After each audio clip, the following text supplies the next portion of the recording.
All right. Hey, everyone. Got a little bit of a different flair this week for our Gimme a Minute video. I actually have a guest with me here. His name is Julian Sorrell. I'll let him introduce himself here in just a minute. I just want to start off by saying that several leaders here in IT have been through a program with a company called SDI. And today I have Julian with me from SDI to talk for a few minutes about a subject that I found to be pretty fascinating and relatable while going through the SDI training. Several months ago, we talked about the concepts of accountability and responsibility, and Julian had framed it in a way that I had not thought of before. It's something that really stuck with me, and I continue to think about it all the time. So before we dive into that, though, I want to make sure that I welcome Julian. And Julian, if you can tell us a little bit about yourself or maybe a little bit about SDI, that would be really helpful. Sure. Hello, everyone. My name is Julian Sorrell, as Greg pointed out, and I work at SDI.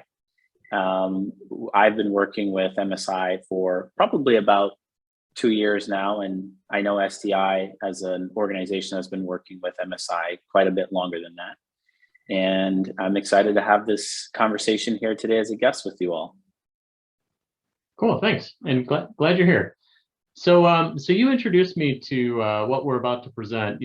This sort of new take on new to me anyway, take on accountability and responsibility, and it really has kind of crept back into my mind recently while we're working with our VSNA business partners on a pretty big program that's called FusionX. And on the surface of FusionX, it doesn't look like it's an IT project. We're doing an integration of CRM systems and ERP systems for 3 different acquisitions in that part of our business. But in reality, we're really creating an ecosystem for all 3 of our businesses to come together and sort of operate as one. So there's a lot of business process engineering that's happening in addition to the so-called like IT work. And as a result of this, I'm sure you can imagine, I know you've been exposed to a lot of this stuff before. There's a lot of leaders from a lot of different teams and areas, both inside IT and outside of IT. So it's one of those conditions that's pretty ripe for determining accountability and responsibility in a number of different ways. So I thought it'd be good to maybe share this. And of course, this could apply in other places too. This is just what brought it back to the forefront for me. So I guess if you could, how would you describe the difference between accountability and responsibility? Sure. So first I'll note that in many languages, they're the same word. If you speak French, Spanish, Portuguese, there actually isn't a unique word for responsibility and accountability. And there are various methodologies that have different definitions of responsibility and accountability, different than what we use at SDI. So I'll say a little bit about how we distinguish accountability from responsibility at SDI. So when we say accountability, when we're talking about accountability, we mean the results for which I will be called to account. And accountabilities are past based, meaning how do you know what you're accountable for? Well, it's likely that it has something to do with your job description. It's likely that it is something that your manager told you that you would be accountable for, and you will be held to account for the results produced. And one important thing to note about accountability is it can be delegated within a chain of command within an organization. So managers can actually delegate accountability to other people within their organization. So, and we separate that from what we call being responsible. So when we say responsibility, we're talking about a way of being. It's really an orientation that I am responsible or that I am at cause in any given circumstance or situation. If you're thinking about this CRM integration and ERP integration, regardless of where I sit within the acquisitions or the parent company, I can actually be at cause. I can actually be responsible for the effectiveness of what the collective organization is creating with the rollout. So, As accountability is more akin to roles and titles, being responsible is more akin to a mindset or an orientation to the task at hand. And what this makes available is independent of me having an accountability for something. Let's say there's finance involved in this merger and acquisition. Mhm. I can actually still be accountable, call out an issue I see on the horizon, or participate in a way that supports finance being effective in the merger and acquisition, even though I won't be called to account if something goes wrong from a financial perspective with the integration that you guys are going through. So these terms of art, accountability for us and responsibility as two separate things, illuminate two important dynamics that are important for companies. So what happens when you don't have these things? Yeah, a lot happens. So one thing I'll say, and I'll give you an analogy shortly to convey this, is accountabilities are important and necessary within complex organizations. Complex organizations cannot function without accountabilities. And a simple analogy to demonstrate this is soccer. So if you've ever seen a group of 5-year-olds playing soccer, you're likely to see a bunch of kids clumped around the ball and then the body of children moving around the field. And that's kind of what happens when you don't have accountabilities, when you don't have specialization within the organization, is you really get chaos. But as kids get developed, they get coached, they get trained, they get developed in areas of accountability for each position on the field, and they start to have more of a structure and a strategy. So, the backs clear the ball and they protect, the strikers on the other team from getting in the box.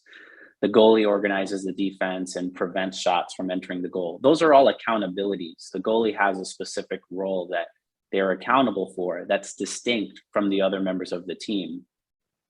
The midfielders may be accountable for moving the ball up to the forwards, like that. It's the same is true in organizations, where if we didn't have a separate R&D arm, a separate commercial arm, a separate manufacturing arm, the company wouldn't be as effective, because it's critical to have that type of strategy and structure within the organization.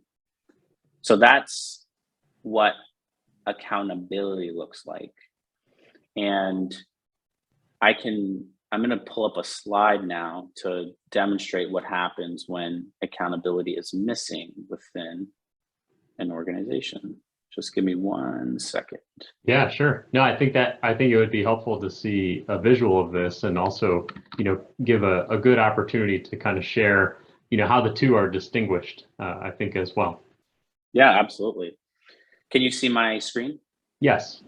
Okay, so this is, per your question, the impact of not distinguishing accountability from responsibility. So what we're looking at here is we're looking at an org chart, and each vertical rectangle represents a different functional area. So like I was just talking about, maybe one is R&D, one is manufacturing, one is commercial, like that. Mm-hmm. So over time, people realize, people are working really well within their silos, but we're not getting a lot of cross collaboration and cross pollination of ideas. So let's go ahead and reorganize so we can create more of that atmosphere. So the organization spends 6 months to a year reorganizing, and boom, now we're operating inside of business units. So now within each business unit, you have somebody from R&D, you have somebody from manufacturing, you have somebody from commercial. And this goes great. But then the organization starts to realize, wait a minute, we have a lot of redundancies. And do we really need somebody from manufacturing on every single team? Can we find ways to be more efficient? So some wise person opens up Harvard Business Review and says, I have a solution. The solution is matrix. Boom. So we spend another 6 months to a year reorganizing with a new matrix structure. And then it starts to get really complex. I don't know who reports to who, dotted lines, solid line reporting lines, who's working with whom, who's separated. The complexity gets out of control. And somebody says, I have a really great idea. I've just watched a video and there's this new thing that's going to solve all of our problems. We're going to reorganize and we're going to use Agile. So we spent another 6 months training and developing everyone in Agile and scaled Agile framework. And people are under the way in these new teams with squads and the like. And no matter how, as I said, accountabilities are important, but no matter how you slice the pie, no matter how you structure your organization, you can never get rid of the white space between the structures of the organization. So you can never get rid of the white space between the areas of accountability. And the only thing that can fill that white space is people being responsible. And how might this look? So I know I was talking about the soccer analogy. On a soccer team, I may be playing midfield and I'm not accountable for what the defender is accountable for. But if I notice he's out of position and it looks like the other team's going to score, I can be responsible and cover his position or communicate to the other defenders, there's a gap, we need to change our strategy. And that's what being responsible would look like in that analogy.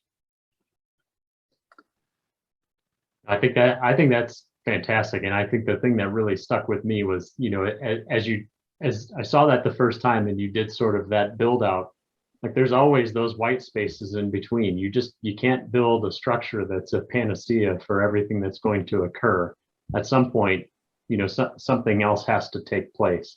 So, so I guess I would ask you then, I know that you said, being responsible is certainly a part of it. And I guess so what would you say then is the overall power, in recognizing this distinguishment and why this can be so valuable both in leadership or just in teamwork?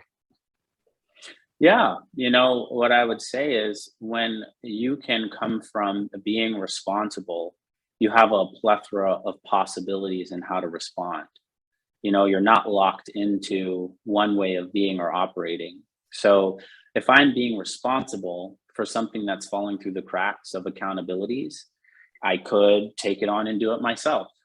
If I don't have the bandwidth to do it myself, I could get in communication with somebody who does have the bandwidth to work on it. I could, have a conversation with the team that I'm working on to surface the issue. There's a lot of options for how I can help address whatever is being dropped when I'm coming from being responsible. And I can also choose to be responsible in any circumstance. Oftentimes, what we find when people have a accountability mindset is it's almost like a blind spot. Oh, that's not my accountability. What I'm doing has nothing to do with finance. They'll figure it out. And we know that that's not sufficient for something as complex as a merger and acquisition with 3 or more organizations and various platforms to be successful. It actually takes everyone being responsible and moving the ball in the same direction. No, I love that. That's wow. Honestly, it's hard to describe like how empowering that can make me feel just hearing it. And I think maybe for others as well, right? You don't have to be at cause of what's happening or at effect of what's happening. You actually then have the power to do something about it. So long as you have the recognition, that you see it, and maybe sometimes a little bit of courage, to raise your hand and say something, but, to really be cause in the matter and go after it. I think is available to everyone, when they recognize it. So that's tremendous. That's great. Absolutely. Yeah. And that's the powerful thing there is the awareness, having the awareness of, for most people, it's a blind spot. It's not my area of accountability. But when you have this principle of being responsible and this orientation, it's like, yeah, it's not my area of accountability, but this is our team and we have a game that we've designed that we have an intention for to win. I can play a role. And it doesn't always mean that I have to take on more work. You know, it could simply be having a conversation with someone. That's fantastic. Well, thank you again, Julian. I really appreciate you going through this and You're kind of welcome. stepping through it, and for the time, today to put this together. This video is a little longer than what I would normally put out there, but I think well worth it, and appreciate everyone who took the time to stick with us. So thanks again, Julian. Yeah. Much appreciated. And Thanks, thanks Greg. everyone for hanging in there. Yeah, thanks for having me. You bet. Okay. We'll talk again soon. Sounds good.